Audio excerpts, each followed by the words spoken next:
Недавняя конференция в РУДН We Speak Legal English, German, Spanish, French была одной из самых представительных. Участвовали студенты из МГУ, МГИМО, Саратовской правовой академии. Впервые участвовали студенты первого курса.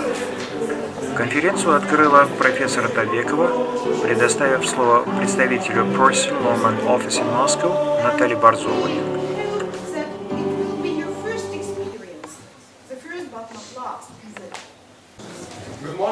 We are also happy to see you here again at People's Friendship University of Russia, where we hold our annual conference. We speak legal English, Spanish, French and German. First, we will give the floor to Natalia Borzova, who is a person from Moscow. And today we are going to talk about monolingual dictionaries. Yes? You can see the dictionary in front of you. Dictionary is just a book, yes, and practically the amount of words you use. How many words do you use? Yes. Not many. 100. It's about 2,000. 1,000. 2,000. That is why we say that he was a great Russian writer. Okay, great. So about artists, we can talk about painting, drawing, photography, sculpture, and so on. So, no? How many mistakes can we see here? So this is the wrong words. Of course, it's different in context, how many collocations can we use, maybe some idioms. Yes. This is a dictionary, all of the dictionaries, they are for advanced level students, but all of them are very clear and very complete, simple, explain the words in different ways. For example, very simple word, walk. Walk on foot. Yes. So thank you very much. Good morning, dear colleagues. The topic of our presentation is the concept of patent. In our modern world, a great deal of new inventions, trademarks, and other intellectual property objects appear every day. It's an obvious fact that inventors wish to preserve their right for invention and their authorship. International patent, which would function on jurisdiction of all countries, does not exist.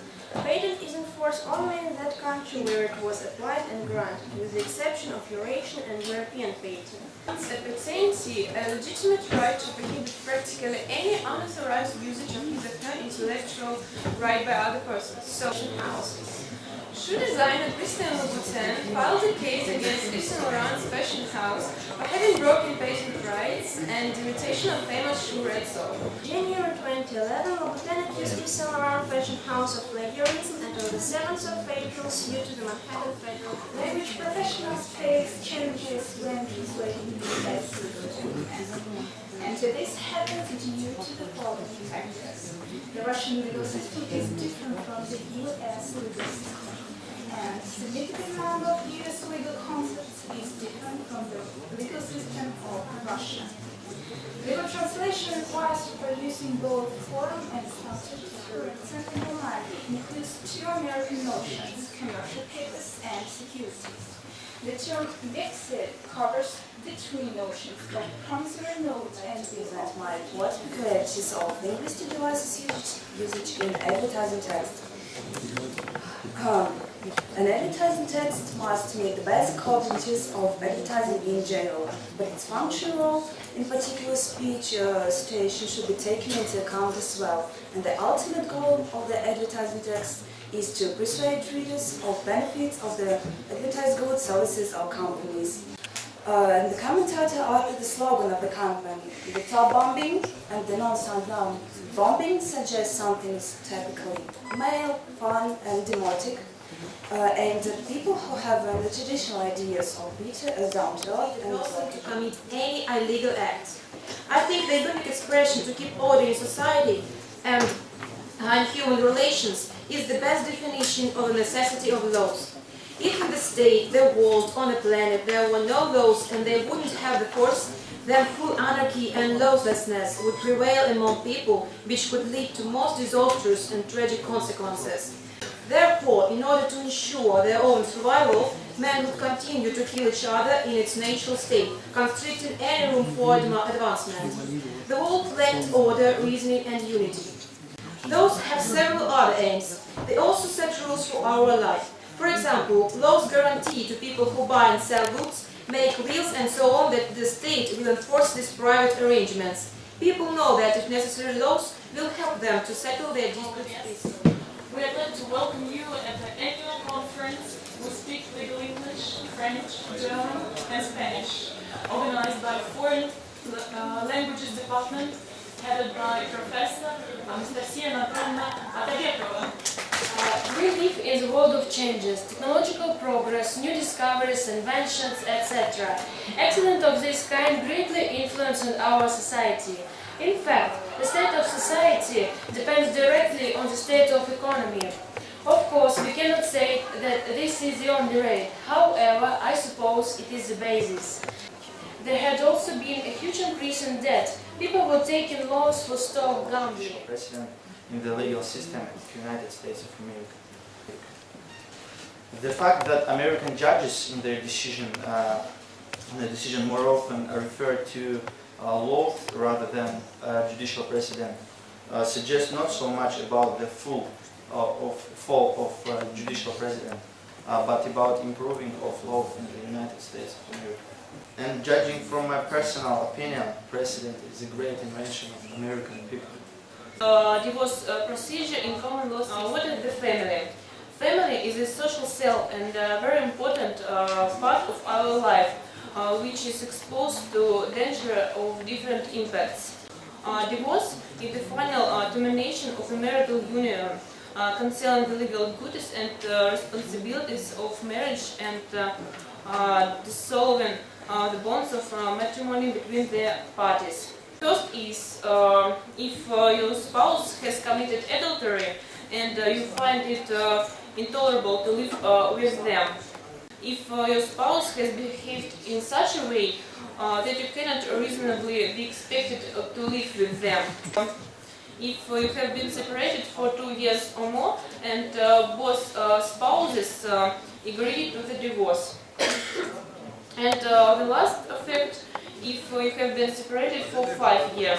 Family has actually helped to preserve it as a dominant institution of modern Ladies and gentlemen, I'd like to tell you a bit about the influence of the Latin language on the legalese, especially Latin terms, on law language.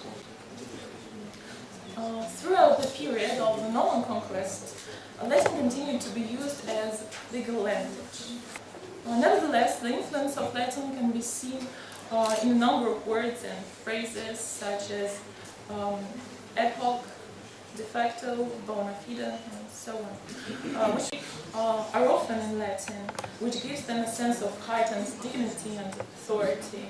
Names of breeds, Damus, for example, are still in Latin, perhaps just a reflection of the use of Latin until the early 18th century.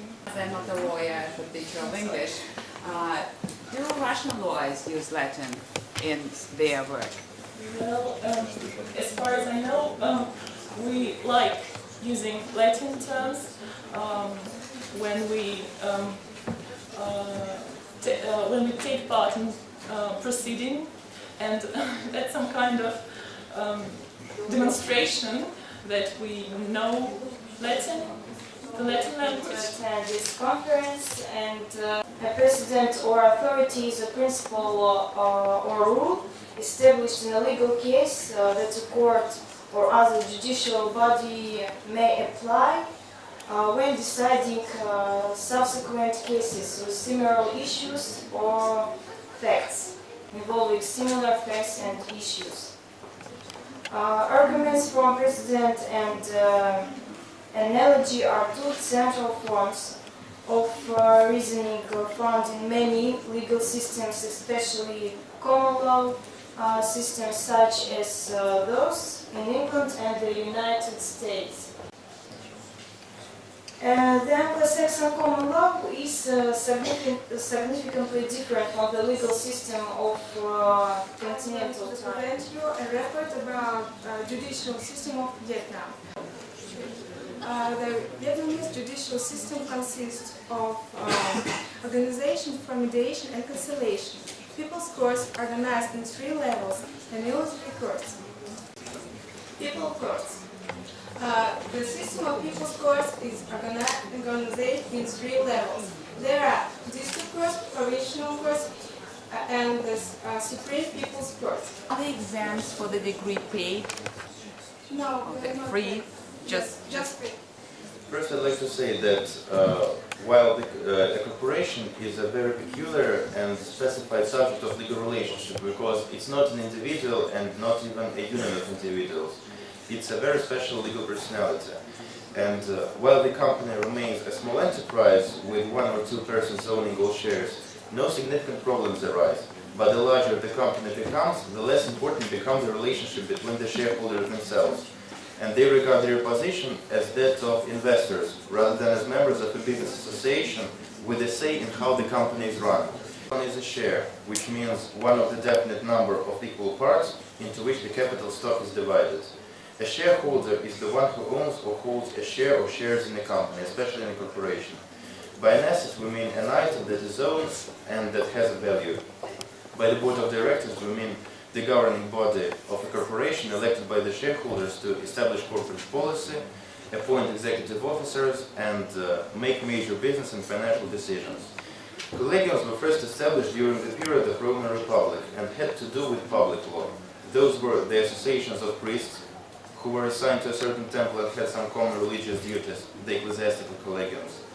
Secondly, the associations of foreigners or peregrines, as they were called in Rome, who also had special common duties.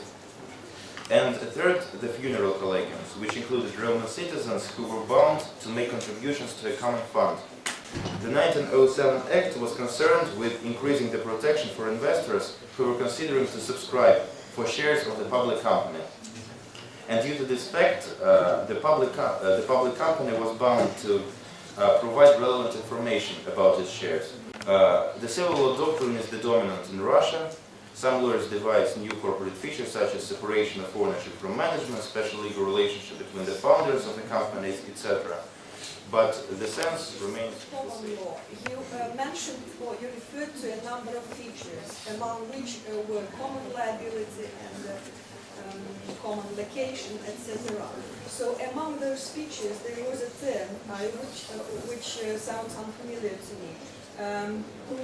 Plenipotentiary, right? Plenipotentiary.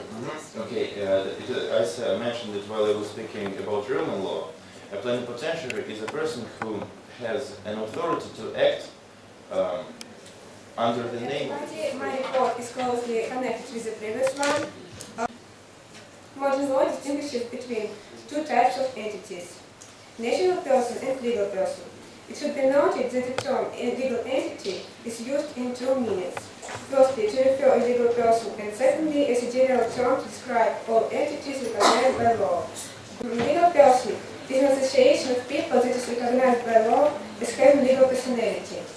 Legal persons are also called an artificial person, a juridical or juristic person, or a body corporate.